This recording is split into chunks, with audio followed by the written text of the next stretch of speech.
Hello everyone, welcome to chemistry news easy channel. बेटा आज हम डिस्कस करेंगे IPC representation of galvanic cell और स्टैंडर्ड हाइड्रोजन इलेक्ट्रोड के बारे में। IPC representation of galvanic cell.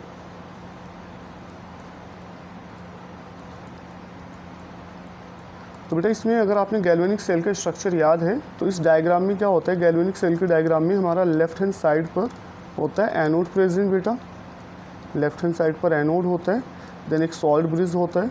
ठीक है, सॉल्ट ब्रिज को इससे डबल डैश से रिप्रेजेंट करते हैं। देन राइट हैंड साइड पे हमारा बेटा कैथोड होता है।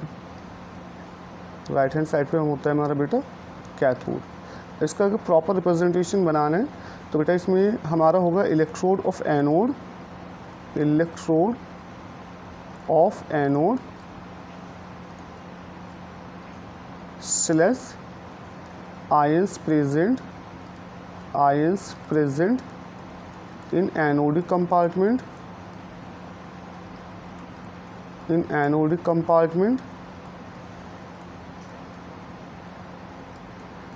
and write the concentration if given। अगर concentration given है आयंस का, ठीक है बेटा, वो लिखेंगे। देन इसके बाद बेटा salt bridge, then ions present in cathodic compartment. Cathode compartment में कौन से आयंस प्रेजेंट है वो लिखेंगे in cathodic compartment, and write concentration of ion if given. ठीक बेटा, then slash electrode of cathode,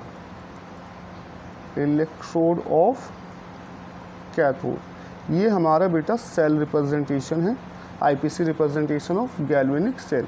अब इसमें ये जो सिंगल स्लैश है ये रिप्रेजेंट करेगा बेटा, it represent phase separation between solid and liquid. तो ये सिंगल स्लैश किसको रिप्रेजेंट कर रहा है बेटा, जो मेटल इलेक्ट्रोड है और जो आयंस प्रेजेंट है यानी सॉल्यूशन प्रेजेंट है एनोडिक कंपार्टमेंट में, उसके बीच सेपरेशन को ये रिप्रेजेंट कर रहा है बेटा। और ये रिप्रेजेंट कर रहा है डबल डैश सॉल्ट ब्रिज को, इट रिप्रेजेंट सॉल्ट ब्रिज। और ये जो सिंगल डैश है ये अगेन किसको रिप्रेजेंट कर रहा है बेटा, phase separation between solid electrode and liquid phase, solution phase. ठीक है बेटा, और इसमें ये जो साइड है सॉल्ट ब्रिज के लेफ्ट हैंड साइड, ये हमारा होता है बेटा एनोडिक कंपार्टमेंट। ठीक बेटा, और इसमें कौन सा प्रोसेस होता है बेटा, ऑक्सीडेशन। इसमें कौन सा प्रोसेस होता है, ऑक्सीडेशन। और इधर सॉल्ट ब्रिज के राइट हैंड साइड ये हमारा होता है कैथोडिक कंपार्टमेंट, और इसमें कौन सा रिएक्शन होता है बेटा, रिडक्शन रिएक्शन, है ना। ये आपको याद है ऑलरेडी, ये आपको बताया था गैल्वेनिक सेल का जब वर्किंग समझाया था बेटा। अब सपोज़ हमारे पास कोई हम केमिकल इक्वेशन लें जो गैल्वेनिक सेल में हो रहा है, ये ले लेते हैं डैनियल सेल की equation, Zn solid plus Cu2 plus aqueous and it giving Zn2 plus aqueous plus copper solid. ये हमारे पास बेटा इक्वेशन है। अब इसका अगर सेल रिप्रेजेंटेशन हमें बनाना है तो देखो बेटा, आपको इसमें देखना पड़ेगा एनोड और इसमें आपको ऑक्सीडेशन और रिडक्शन देखना है। तो Zn से Zn सॉलिड, ये कौन सा रिएक्शन हो गया बेटा, ऑक्सीडेशन। तो हमें ये एनोड पे मिल गया, एनोड पे हमें मेटल इलेक्ट्रोड मिल गया और एनोडिक कंपार्टमेंट में Zn2 प्लस आयंस मिल गए। और Cu2 प्लस से Cu, ये क्या हो गया हमारा बेटा, रिडक्शन। Cu2 प्लस से Cu क्या हो गया बेटा, रिडक्शन। तो हमें बेटा इसमें क्या हो गया, कैथोडिक कंपार्टमेंट में आयंस मिल गए कॉपर प्लस आयन, और मेटल इलेक्ट्रोड किसका है बेटा, कॉपर का। तो इसमें हमारा सेल रिप्रेजेंटेशन क्या बनेगा बेटा, Zn solid slash Zn2 plus aqueous, ions present in anodic compartment double dash यानी salt bridge, then ions present in cathodic compartment Cu2 plus aqueous and slash copper solid, it is electrode of cathode. Clear बेटा। दूसरा इसमें reaction देखो, for example हमारा second reaction है Cr plus Cd2 plus aqueous and Cr solid. It gives Cr3 positive aqueous plus cadmium solid. अब इसका cell representation लिखना है और यहाँ पे दिया हुआ है हमें कैडमियम 2 प्लस आयन का कंसंट्रेशन दिया हुआ है बेटा 0.001 मोलर, ठीक बेटा, और क्रोमियम 3 प्लस आयन कंसंट्रेशन हमें दिया हुआ है 0.01 मोलर। अब इसका सेल रिप्रेजेंटेशन हमें बनाना है, तो देखो क्रोमियम से क्रोमियम 3 प्लस, ये क्या हो गया ऑक्सीडेशन, तो जो ऑक्सीडेशन लिखा है वैसे ही लिख दो Cr/Cr3 प्लस, ये क्या हो गया ऑक्सीडेशन हो गया। तो ये मेटल इलेक्ट्रोड जो है एनोड, ये किसका बना है क्रोमियम का, और आयंस कौन से प्रेजेंट है एनोडिक कंपार्टमेंट में, क्रोमियम प्लस आयन, और कंसंट्रेशन कितना दिया बेटा 0.001 मोलर, अगर कंसंट्रेशन दिया वो लिखेंगे। देन इसके बाद बेटा सॉल्ट ब्रिज है, देन बेटा आयंस कौन से प्रेजेंट है कैथोडिक कंपार्टमेंट में, कैडमियम 2 प्लस। देन इसके बाद बेटा इसमें आयंस दिया हुआ है कैडमियम 2 प्लस के लिए कितना बेटा 0.01 molar, then slash ions electrode of cathode क्या होगा बेटा कैडमियम सॉलिड। तो ये इसका आईपीसी रिप्रेजेंटेशन हो गया। इसी तरह आप दूसरा आईपीसी रिप्रेजेंटेशन कर सकते हैं बेटा। फॉर एग्जांपल हमें दिया हुआ है ये equation Mg solid plus Cu2 plus aqueous, it giving Mg2 plus solid plus Mg2 plus aqueous and copper solid, ठीक बेटा, Cu2 प्लस एक्वस। इसका सेल रिप्रेजेंटेशन करना है और इसमें Mg2 प्लस आयन कंसंट्रेशन दिया हुआ है, Mg2 plus ion concentration 0.05 molar, और कॉपर 2 प्लस आयन कंसंट्रेशन इसमें दे दिया बेटा 0.1 मोलर। तो अब इसका सेल रिप्रेजेंटेशन अगर लिखना है तो बेटा देखना पड़ेगा, इसमें एनोड साइड में हमारा ऑक्सीडेशन होता है मैग्नीशियम से मैग्नीशियम 2 पॉजिटिव, है ना बेटा, ये क्या हो गया हमारा oxidation Mg solid Mg2 positive, जो कि हमारा एनोड में होता है ऑक्सीडेशन, ठीक है। और आयंस जो प्रेजेंट है वो लिखेंगे concentration 0.05 molar, then salt bridge, then ions present in cathodic compartment क्या हो जाएगा बेटा Cu2 प्लस, ठीक है, और कॉपर 2 प्लस आयन कंसंट्रेशन कितना 0.1 मोलर स्लैश कॉपर सॉलिड। ये रिप्रेजेंटेशन हो गया है इस इक्वेशन के लिए। दूसरा देखो बेटा, जैसे फॉर एग्जांपल नेक्स्ट इक्वेशन दिया हुआ है Sn solid plus 2H plus aqueous, और इससे हमारा बन रहा है बेटा Sn2 plus aqueous plus hydrogen gas, ठीक है बेटा।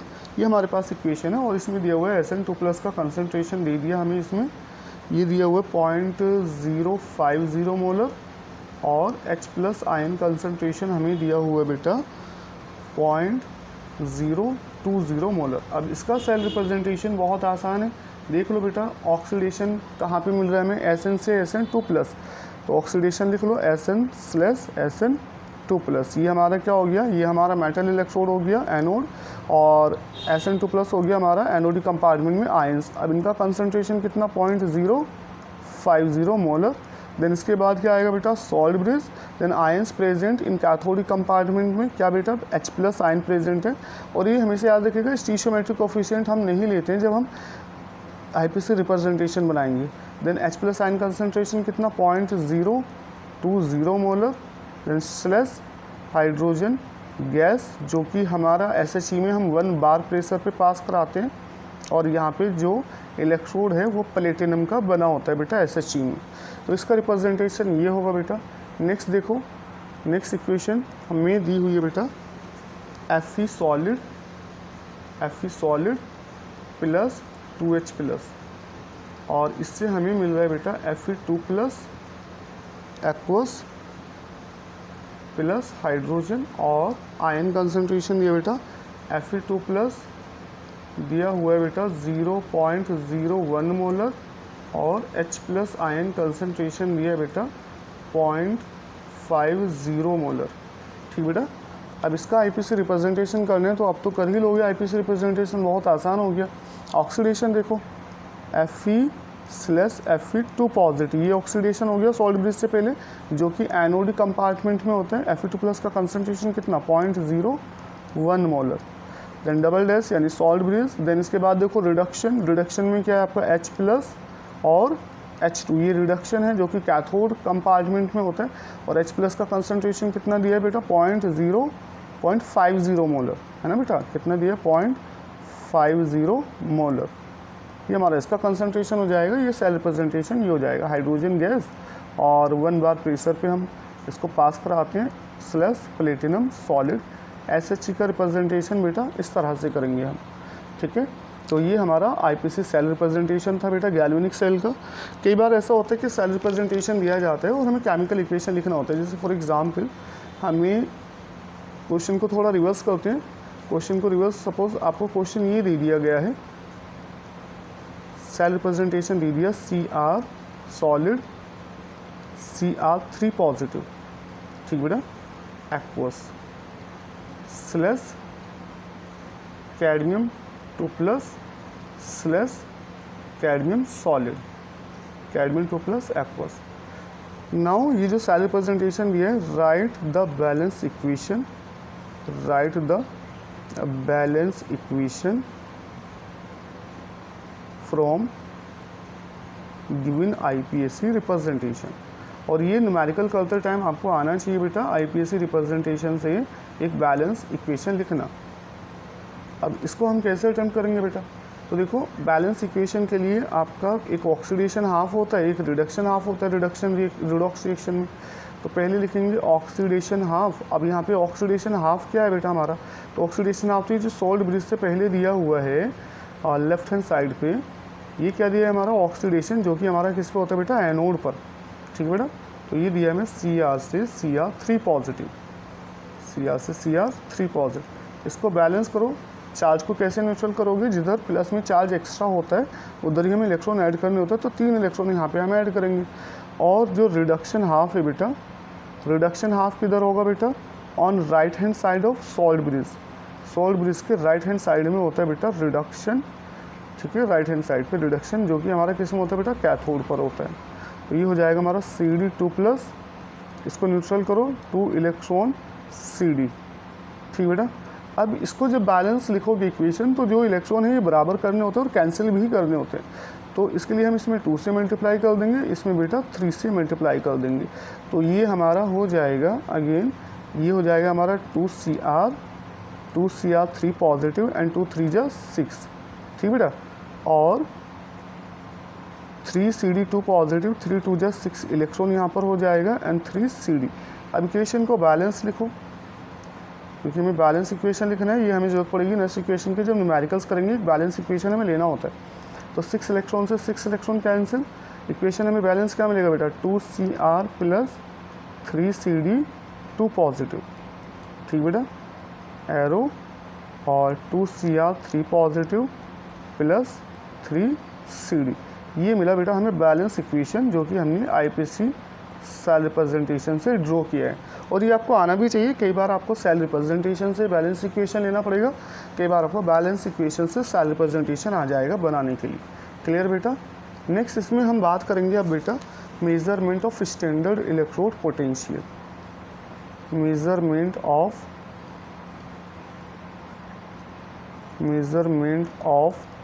Standard electrode potential, standard electrode potential.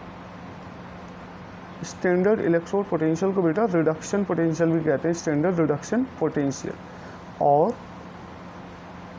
Standard reduction potential.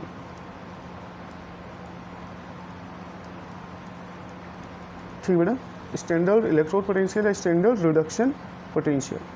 तो है क्या बेटा that we can not determine, we cannot measure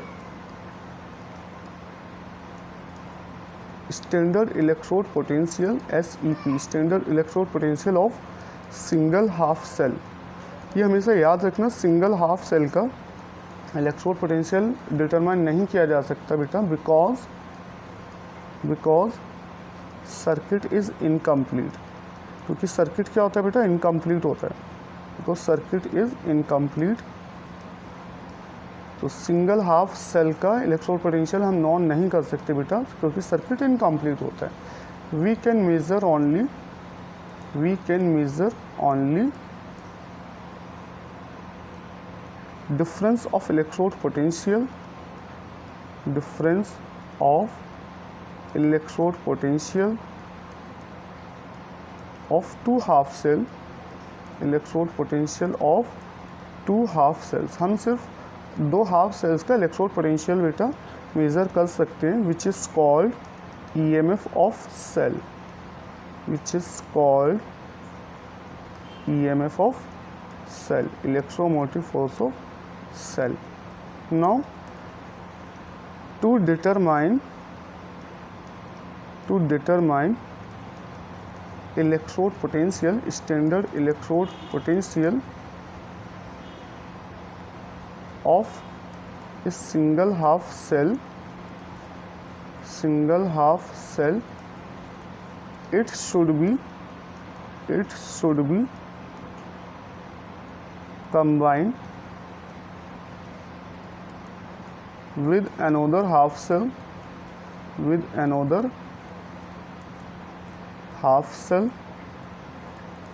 which is taken as reference electrode, which is called reference electrode। ठीक है बेटा, रेफरेंस इलेक्ट्रोड वो इलेक्ट्रोड होगा जो हम किसी मेटल इलेक्ट्रोड हाफ सेल के साथ कनेक्ट करेंगे, सर्किट को कंप्लीट करेंगे, और जो हम हाफ सेल जिस मेटल इलेक्ट्रोड का हमें पोटेंशियल नॉन करना है, उस रेफरेंस इलेक्ट्रोड की हेल्प से बेटा हम क्या करेंगे, मेटल इलेक्ट्रोड का पोटेंशियल नॉन कर लेंगे, विच is called reference electrode, and it is standard hydrogen electrode. तो ये हमेशा याद रखिएगा, अगर किसी भी मेटल इलेक्ट्रोड का इलेक्ट्रोड पोटेंशियल नॉन करना है तो हम उसको ऐसे हाफ सेल के साथ उसको कनेक्ट करेंगे जिसका इलेक्ट्रोड पोटेंशियल बेटा हमें नॉन होता है, और ऐसे हाफ सेल को हम बोलते हैं बेटा ये रेफरेंस इलेक्ट्रोड। और एज ए रेफरेंस इलेक्ट्रोड हम यूज़ करते हैं स्टैंडर्ड हाइड्रोजन इलेक्ट्रोड को, जिसको हम शॉर्ट में लिखते हैं SHE, स्टैंडर्ड हाइड्रोजन इलेक्ट्रोड। तो स्टैंडर्ड हाइड्रोजन इलेक्ट्रोड क्या है बेटा, ये एक रेफरेंस इलेक्ट्रोड है जिसको हम किसी हाफ सेल के साथ कनेक्ट करके उस हाफ सेल का, उस मेटल इलेक्ट्रोड का रिडक्शन पोटेंशियल नॉन कर लेते हैं। तो बात करते हैं स्टैंडर्ड हाइड्रोजन इलेक्ट्रोड की। पहले इलेक्ट्रोड पोटेंशियल डिटरमाइन करने से पहले स्टैंडर्ड हाइड्रोजन इलेक्ट्रोड देख लेते हैं बेटा। Standard hydrogen electrode SHE, standard hydrogen electrode. तो स्टैंडर्ड हाइड्रोजन इलेक्ट्रोड कुछ इस तरह से बना होता है बेटा, दैट ये हमारे पास एक कंटेनर है और इसमें एक इन्वर्टेड ग्लास ट्यूब होता है बेटा, और इसमें एक प्लेटिनम वायर होता है, और ये एक प्लेटिनम इलेक्ट्रोड ये होता है, और ये जो प्लेटिनम प्लेट है ये कोटेड होती है प्लेटिनम ब्लैक से, ठीक बेटा। और यहाँ से हम इसमें पास कराते हैं hydrogen gas at 1 bar pressure, और ये जो हाइड्रोजन गैस पास कराई जाती है 1 बार प्रेशर पे, ये पास कराई जाती है through the 1 molar aqua solution of acid. This concentration जो हम इसमें लेते हैं electrolytic solution standard hydrogen electrode में, ये हम लेते हैं 1 मोलर HCl या H2SO4 सॉल्यूशन। आई बात सुनिए बेटा। तो स्टैंडर्ड हाइड्रोजन इलेक्ट्रोड कुछ इस तरह से होते हैं, ये इसमें हमारा प्लेटिनम इलेक्ट्रोड होता है, ठीक है बेटा। प्लेटिनम इलेक्ट्रोड SHE में हमारा जो इलेक्ट्रोड होता है वो किस मटेरियल का होता है बेटा, प्लेटिनम का। और ये इन्वर्टेड ग्लास ट्यूब होती है जिसमें हम हाइड्रोजन गैस पास कराते हैं 1 बार प्रेशर पे through the aqua solution of 1 molar HCl और H2SO4 सॉल्यूशन। तो SHE को हम, अगर बाई चांस आपको आ जाता है SHE को एक्सप्लेन करने के लिए, तो आप SHE का ये डायग्राम बोर्ड में बना देना, और इसमें हम लिखेंगे that standard hydrogen electrode consist of platinum electrode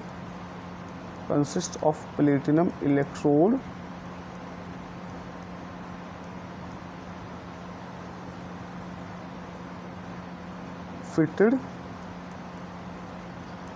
in a glass tube and hydrogen gas is passed over platinum electrode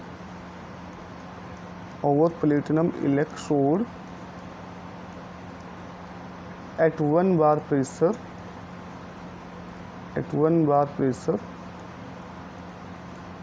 through aqueous solution of 1 molar HCl और H2SO4 सॉल्यूशन। तो इस तरह से बेटा हमारा स्टैंडर्ड हाइड्रोजन इलेक्ट्रोड का formation होता है। और स्टैंडर्ड हाइड्रोजन इलेक्ट्रोड जो है हमारा SHE standard hydrogen electrode can act as anode as well as cathode. It can act as anode as well as cathode. अब अगर ये एनोड की तरह बिहेव करेगा तो बेटा एनोड पे क्या होगा, ऑक्सीडेशन। ठीक बेटा, एनोड पे क्या होगा, ऑक्सीडेशन, यानी इस पे ये रिएक्शन हमें देखने को मिलेगा H2 2H प्लस 2 इलेक्ट्रॉन। और अगर कैथोड SHE कैथोड की तरह बिहेव करेगा तो इस पे होगा बेटा रिडक्शन, यानी 2H plus 2 electron, gain of electron H2, ये हमारा रिडक्शन हो गया। अब दोनों ही केसेस में अगर एनोड पे अगर ये एज ए एनोड बिहेव करता है बेटा स्टैंडर्ड हाइड्रोजन इलेक्ट्रोड, तो इसका इलेक्ट्रोड पोटेंशियल हम ऐसे लिखेंगे E0 H2H प्लस। ये किसको रिप्रेजेंट करेगा, oxidation potential of standard hydrogen electrode. और रिडक्शन के लिए हम लिखेंगे E0 H प्लस H2। ये किसको रिप्रेजेंट करेगा बेटा, standard reduction potential of standard hydrogen electrode. और दोनों ही केसेस में हमेशा याद रखिएगा बेटा, दोनों ही केसेस में आइदर ऑक्सीडेशन पोटेंशियल लें स्टैंडर्ड हाइड्रोजन इलेक्ट्रोड का, रिडक्शन पोटेंशियल लें, ये आर्बिट्रली जीरो कंसिडर किया जाता है बेटा। इसका स्टैंडर्ड इलेक्ट्रोड पोटेंशियल कितना होता है, जीरो। अब चाहे ये एनोड की तरह बिहेव करे या बेटा कैथोड की तरह बिहेव करे, दोनों ही कंडीशन में इसका इलेक्ट्रोड पोटेंशियल क्या रहेगा बेटा, जीरो रहेगा। अब फाइंड करते हैं बेटा determination of standard electrode potential या standard reduction potential of zinc electrode का बेटा स्टैंडर्ड रिडक्शन पोटेंशियल हम नॉन करेंगे। तो देखो बेटा इसमें क्या होगा, एक तो हमारे पास हाफ सेल होगा इसका जिंक इलेक्ट्रोड का, इसको अच्छे से समझ लो। एक तो हमारे पास क्या होगा, जिंक इलेक्ट्रोड का हाफ सेल होगा जिसमें हमारा जिंक इलेक्ट्रोड होगा। और इसमें हमारा होता है बेटा ZnSO4 सॉल्यूशन या जिंक नाइट्रेट सॉल्यूशन, मतलब ऐसा इलेक्ट्रोलाइटिक सॉल्यूशन लेना पड़ेगा जिसमें जिंक के आयन प्रेजेंट हो। तो हम ले लेते हैं ZnSO4 सॉल्यूशन। दूसरा हमारे पास है बेटा स्टैंडर्ड हाइड्रोजन इलेक्ट्रोड, क्योंकि हमें इसका जिंक का इलेक्ट्रोड पोटेंशियल नोन करना है, तो दूसरा हम ले लेंगे बेटा स्टैंडर्ड हाइड्रोजन इलेक्ट्रोड SHE। ये हाइड्रोजन गैस पास कराएंगे 1 बार प्रेशर पे, एट 1 बार प्रेशर। ठीक है, और ये हमारा इसमें प्लेटिनम इलेक्ट्रोड लगा होगा।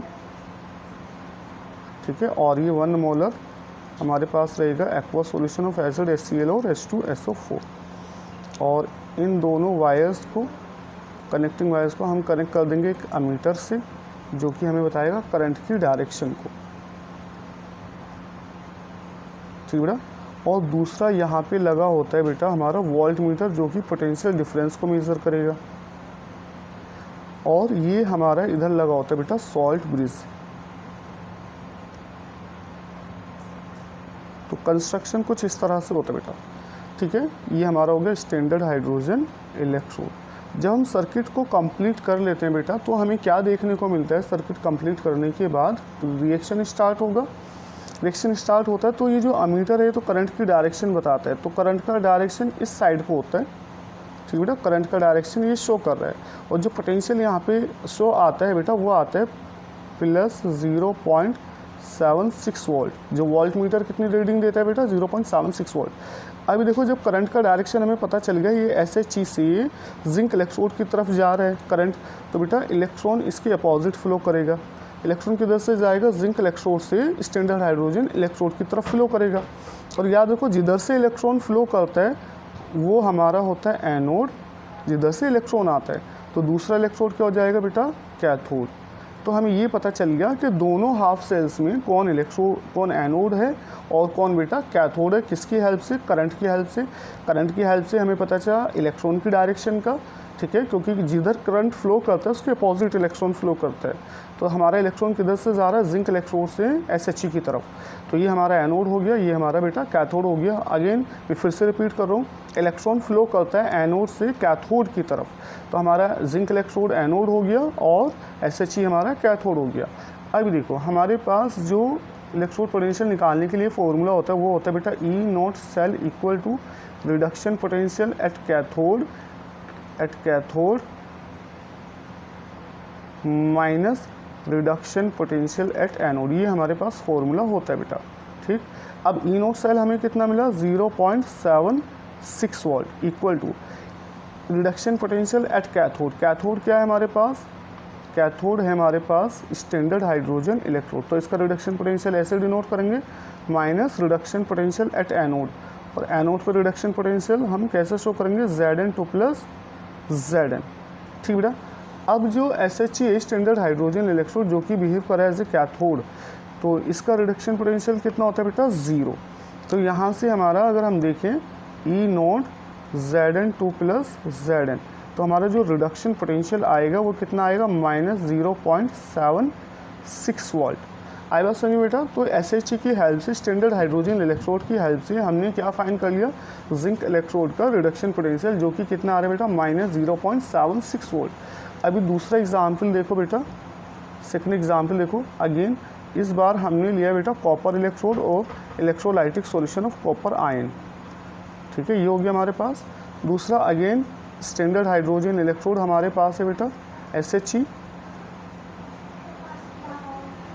ठीक, स्टैंडर्ड हाइड्रोजन इलेक्ट्रोड। और यहाँ पे एक हमने लगा दिया एम्पियर जो कि करंट को डायरेक्शन को मेज़र करेगा। और ये हमारा हो गया बेटा स्टैंडर्ड हाइड्रोजन इलेक्ट्रोड, ठीक बेटा। और यहाँ पे हमारा 1 मोलर HCl सॉल्यूशन या H2SO4 सॉल्यूशन हमने फिल कर दिया। यहाँ से हम पास कराते हैं hydrogen gas at 1 bar pressure, ठीक है, एट 1 बार प्रेशर। और ये हमारे पास सॉल्यूशन होता है 1 मोलर HCl और H2SO4 सॉल्यूशन, ठीक बेटा। और यहाँ हमारा ये लगा होता है सॉल्ट ब्रिज। अब ये तो हमारा रहेगा सर्किट को कंप्लीट करने के लिए सॉल्ट ब्रिज। और जब हम सर्किट कंप्लीट कर लेंगे तो अगेन यहाँ से हमें देखने को, अब ये हमारे पास कॉपर इलेक्ट्रोड है, कॉपर का रिडक्शन पोटेंशियल हमें नॉन करना है। और यहाँ पे जो सॉल्यूशन फिल होगा वो हम ले लेते हैं बेटा कॉपर सल्फेट सॉल्यूशन या कॉपर नाइट्रेट सॉल्यूशन। मतलब ऐसा इलेक्ट्रोलाइटिक सॉल्यूशन लेना पड़ेगा जिसमें कॉपर के आयंस प्रेजेंट हो। तो हमने ले लिया कॉपर सल्फेट सॉल्यूशन, यहाँ पे हम फिल कर दिया। और यहाँ पे एक लगा देंगे बेटा वोल्ट मीटर जो कि पोटेंशियल डिफरेंस को मेज़र करेगा, ठीक बेटा। तो यहाँ पे अगर हम चीज़ों को ध्यान से देखेंगे, इस एक्सपेरिमेंट में जो करंट का डायरेक्शन है अभी वो इस साइड को होता है बेटा। करंट का डायरेक्शन जब सर्किट कंप्लीट कर लेते हैं करंट इस डायरेक्शन में शो करता है एम्पियर। तो बेटा देखो करंट तो इधर फ्लो कर रहा है हमारा, तो इलेक्ट्रॉन इधर से फ्लो करेगा इसके अपोजिट, और जिधर से इलेक्ट्रॉन जाता है वो होता है हमारा एनोड, और दूसरा इलेक्ट्रोड क्या हो जाएगा बेटा हमारा कैथोड। क्लियर बेटा। और जो पोटेंशियल डिफरेंस यहाँ से हम मेज़र करते हैं E0 सेल, वो हमारा बेटा आता है निकल के 0.34 वोल्ट। वोल्ट मीटर इतनी रीडिंग देता है 0.34 वोल्ट। अभी देखो अब फिर से फॉर्मूला अप्लाई करो, E0 cell is equal to E0 reduction potential at cathode minus E0 reduction potential at anode. अभी हमें ये पता चल गया करंट की हेल्प से और इलेक्ट्रॉन के फ्लो की हेल्प से कि कौन एनोड है और कौन कैथोड है। तो 0.34 इज़ इक्वल टू, अब यहाँ पे कैथोड क्या है हमारा कॉपर सल्फेट, कॉपर इलेक्ट्रोड तो हो जाएगा E0 reduction potential of copper electrode. तो उसको कैसे डिनोट करेंगे बेटा, Cu2 प्लस Cu। ये किसको रिप्रेजेंट कर रहा है, reduction potential of copper electrode minus anode पे क्या हो जाएगा ये reduction potential of SHE eight anode. ये हमारा क्या रहेगा 0, जो कि अभी बताया SHE में चाहे वो एज ए एनोड बिहेव करे एज ए कैथोड उसका रिडक्शन पोटेंशियल 0 रहता है। तो यहाँ से जो हमारा E0 रिडक्शन पोटेंशियल मिलेगा Cu2 प्लस Cu, ये कितना मिलेगा बेटा हमें प्लस 0.34 वोल्ट। इस तरह से हम क्या करेंगे, जितने भी एलिमेंट्स हैं उन सबको SHE के साथ कनेक्ट करके हम इलेक्ट्रोड पोटेंशियल मेज़र कर लेते हैं बेटा, ठीक है। रिडक्शन पोटेंशियल हम देख लेते हैं, क्योंकि हमें क्या चाहिए, हमें करंट का डायरेक्शन चाहिए, और करंट के डायरेक्शन से हमें इलेक्ट्रॉन का डायरेक्शन पता चल जाएगा, और जिधर से इलेक्ट्रॉन फ्लो करता है वो एनोड होता है और दूसरा इलेक्ट्रोड कैथोड, और बेटा पोटेंशियल डिफरेंस हमें मेज़र हो जाएगा, ठीक ठीक है, वोल्ट मीटर की हेल्प से जो हम कनेक्ट करेंगे। अब जैसे यहाँ पे क्वेश्चन है आपका एनसीईआरटी का एक क्वेश्चन आता है, आपका दिया हुआ है NCERT text question that how would you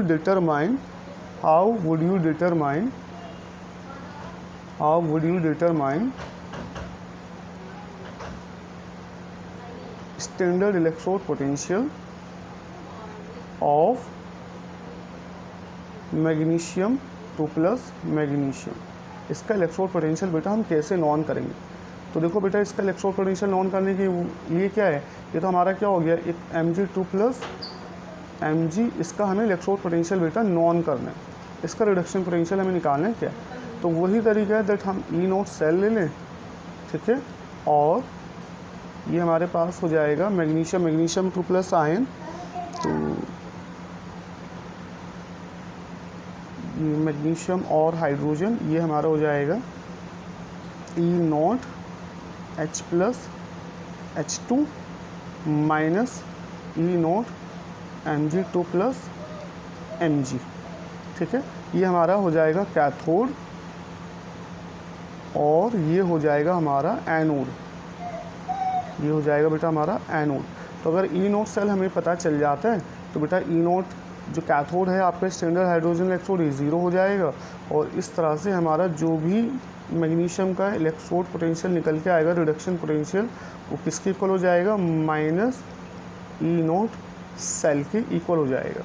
क्योंकि हमारा ये जो इलेक्ट्रोड पोटेंशियल है मैग्नीशियम, यहाँ पर देखो हाइड्रोजन से पहले, अब मैं बता दूँ इलेक्ट्रोकेमिकल सीरीज़ आगे डिस्कस करेंगे, इलेक्ट्रोकेमिकल सीरीज़ में हाइड्रोजन से पहले जो भी एलिमेंट्स हैं वो सब आपका रहेंगे बेटा एज एनोड, ठीक है, और हाइड्रोजन रहेगा एज कैथोड।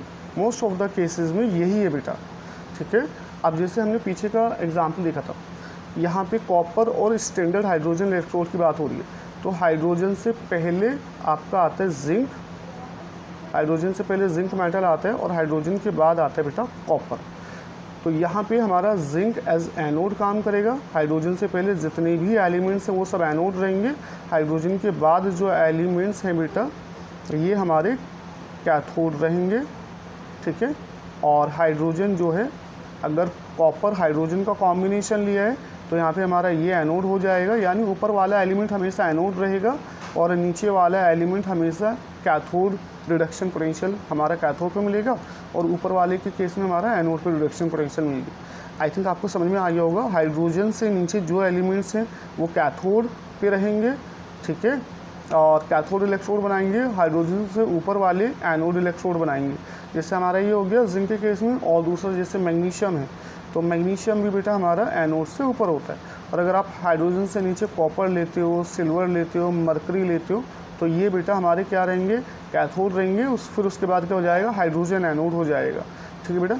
तो इस तरह से हम स्टैंडर्ड हाइड्रोजन इलेक्ट्रोड की हेल्प से सभी मेटल्स का इलेक्ट्रोड पोटेंशियल नॉन कर सकते हैं, बशर्ते कि हमें करंट की डायरेक्शन पता हो और ये सेल पोटेंशियल हमें पता हो, EMF, या जिसको EMF ऑफ सेल भी कहते हैं, या difference of electrode potential of 2 half cells, ठीक है बेटा। तो thank you so much, subscribe कीजिएगा, शेयर कीजिएगा। नेक्स्ट हम डिस्कस करेंगे बेटा इलेक्ट्रोकेमिकल सीरीज़, देन इसके बाद बेटा नेक्स्ट इक्वेशन पे हम काम करेंगे।